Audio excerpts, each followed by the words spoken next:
Ya dulu ada teman namanya si Hombing sutradara. Dia tembak langsung dia dari Batak sana gitu. Turun dia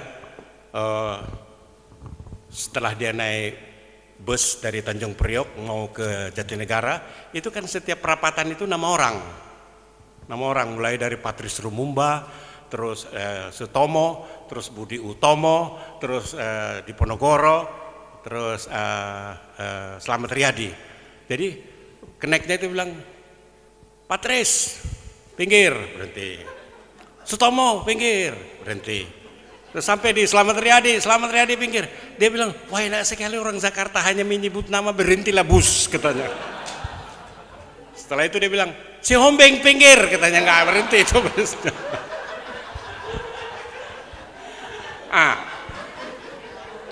Nah dia jalan sampai ke tim itu yang jual rokok di depan itu orang Semarang. Dia supaya dia nggak ketahuan dia Batak, dia bilang kretek kan harus kretek gitu, tapi supaya nggak ketahuan dia kayak mana, jadi E-nya semua pakai aksen. Dia bilang, Mas, tolong kreteknya satu, katanya. Si Mas orang Semarang, loh kreteknya masih ke sana lagi Mas, ada di rumah sakit. Itu ada rumah sakit Kristen itu, kreteknya di situ Mas, katanya. Marah dia, aku minta sigaret kau itu. Kalau begitu yang Dunhill saja lah itu, katanya. Terus si Masnya bilang, loh ini bukan Dunhill, ini Dunhill ini Pak. Sudah bagus ku bilangkan Dunhill daripada ku bilangkan Hildun, mau apa kau? Terus dia bilang gini, loh Bapak kok kasih tahu? Dia bahasa Jawa ini. Bapak kok dikasih tahu kok bunyi-bunyi, maksudnya muni-muni. Dia tapi bahasa Jawa di Indonesia kan bunyi-bunyi. Lah bahasa Batak kalau bunyi-bunyi itu alat musik, nguning-nguning. Apa? Aku tak bawa bunyi-bunyiku tinggal di Tarutung, katanya. Jadi nyambung. Nah inilah bahasa Indonesia kita kekayaan, tapi kita harus sepakat dulu. Kita membaca menteng, tebet atau tebet atau apa gitu. Ada harus sepakat. Makanya saya rasa memang AI Prosidi itu pernah usul kalau pakai aksen, taruh aksen saja supaya jadi lengkap seperti bahasa Prancis. Tapi tetap tidak diterima pikiran dia. Jadi memang belum selesai, tapi memang bagus. Indonesia tidak pernah selesai, jadi biarkan aja nggak selesai gitu loh. Oke, gitu ya. Kau orang mana? Orang Timor. Oh, bagus lah. Orang Timor itu kalau berbahasa Timor itu dia bilang, saya mau pergi ke sana, sapi sana, katanya. Terus kau mau pergi ke mana? Kopi mana? Terus, oh sapi sana. Loh ditanya kopi mana, ditanya sapi sana. Iya toh? Oke, yang lain.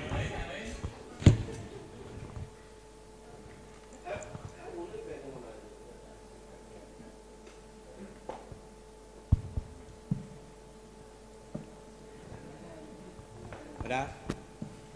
Ya, yang belakang. Saya Ikal dari Pasar Minggu. Pertanyaan singkat banget, sebenarnya remisi lado itu dari bahasa mana? Udah.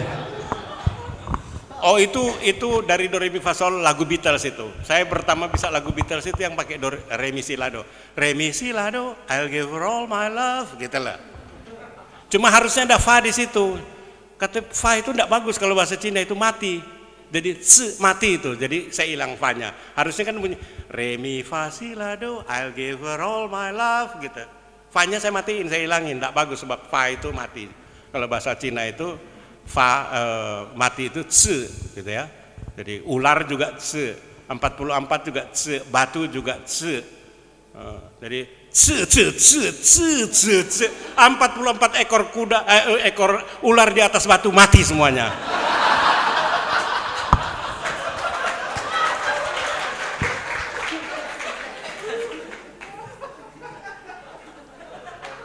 Makanya itu memang cuma ada di bahasa Cina. Bahasa Cina itu tulisan berbeda tapi bunyi bisa sama, itu disebut homonim. Di Jawa juga ada kayak gitu. Di Jawa itu makanya di orang Jawa itu juga terkenal dualistis sekali. Sa, ri, ro, so, tunggal. Itu bisa sari, roso, tunggal, tapi bisa juga sari, rosa, tunggal gitu. Seperti itu. Jadi sama bunyi. Misalnya sesok bakal Cino digantung. Itu artinya Jangan kira orang Cina yang digantung, itu maksudnya kain-kainnya di tokonya itu akan digelar gitu itu loh. Sama juga seperti bahasa Indonesia, menulis maukah kau pergi ke kebun binatang, itu harus kita ngerti cara bacanya juga kemana.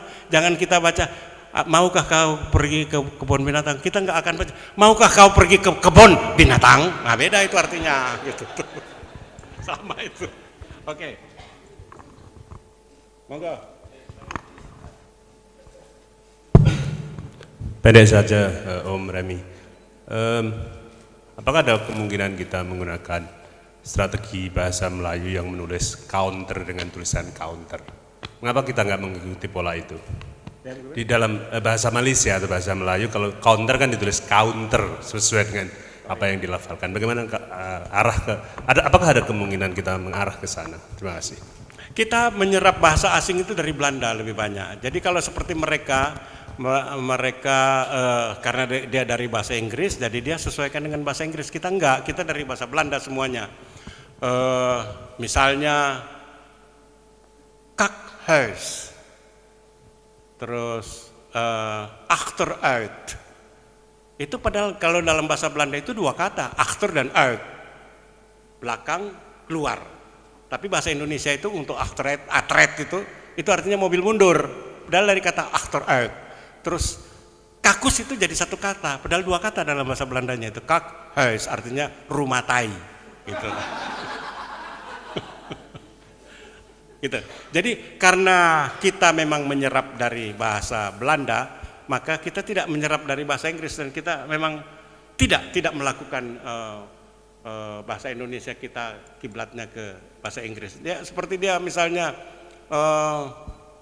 kalau kita kan handuk, lebih populer handuk itu bahasa Belanda, handuk kan, handuk, dua kata itu, hand tangan, duk itu lap gitu. Kalau dia tuala dari kata bahasa Inggris towel gitu. Jadi urusan mereka dengan bahasa Inggris biar dah mereka, tapi kita tidak pernah merasa bahwa bahasa yang dipakai oleh mereka lebih baik dari kita. Kita lebih bagus loh bahasa Indonesia, kita lebih kaya karena ada suku-suku di seluruh Indonesia ini yang bisa menyumbang. Tidak ada kata yang misalnya yang bisa pas dengan kata bahasa Sunda kekeh, nggak ada itu. Nah kita ambil itu dan ditulisnya keuh-keuh gitu, dan kita tahu bacanya itu kekeh gitu itu. Ya, nggak mungkin itu didapat di bahasa Malaysia. Malaysia cuma satu bahasa Melayu, kalau kita banyak gitu. Bahasa Makassar apa mana itu harus suka itu. Di Makassar itu ada muka yang jelek itu dibilang muka gamaca. Gamaca itu kalau sama kira-kira muradif itu dengan bahasa Jawanya rai gedek. Muka gamaca itu artinya itu anyaman bambu yang dibikin dinding gitu.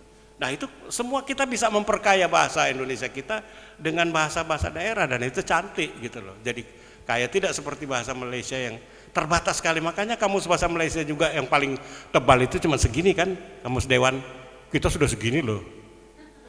Nanti dalam 10 tahun lagi jadi gini gitu. Ya, oke. Ya, monggo. Ya, terima kasih. Pak Anton pernah bilang kalau menyebut orang itu namanya dengan nama yang orang itu sebut dirinya.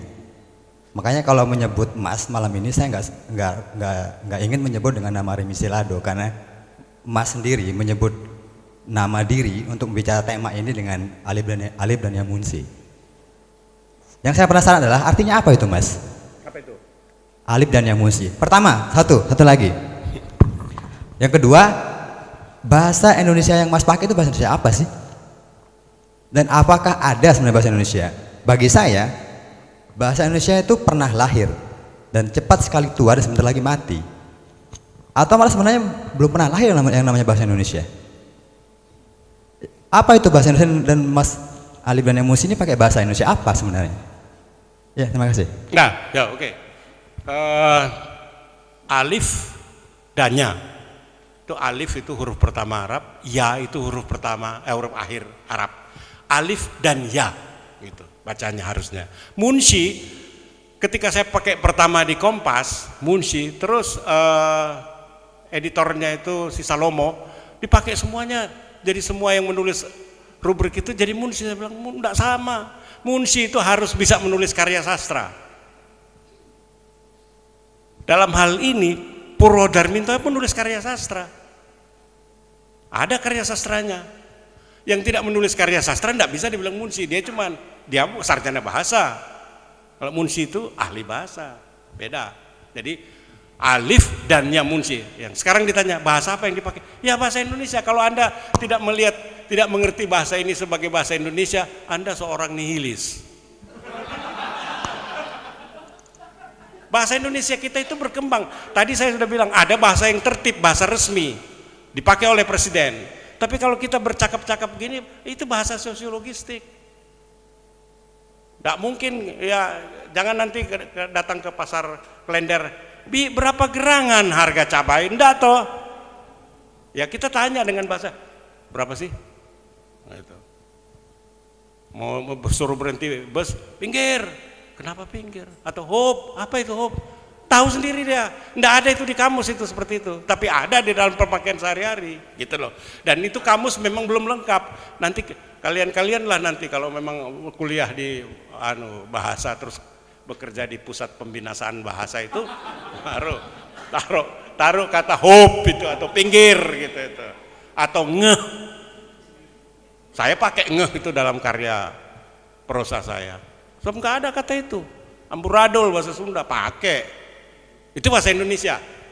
Bahasa Indonesia kita sedang berkembang. Sekarang memang masih segini ya, tapi coba Anda lihat kamus Webster sudah sebegini tuh. Jadi satu entry bisa diterangkan sampai 22 arti. Harus begitu. Jadi nggak ada kata yang salah dalam bahasa Indonesia sebetulnya. Harus diterangkan sebab berkembang secara sosiologistik dalam sejarah. Saat berkembang. Nggak perlu kita. Sekarang misalnya, kalau saya bilang mengkritisi salah gitu, saya satu-satu yang bilang salah, sakit jiwa saya. Padahal itu memang salah.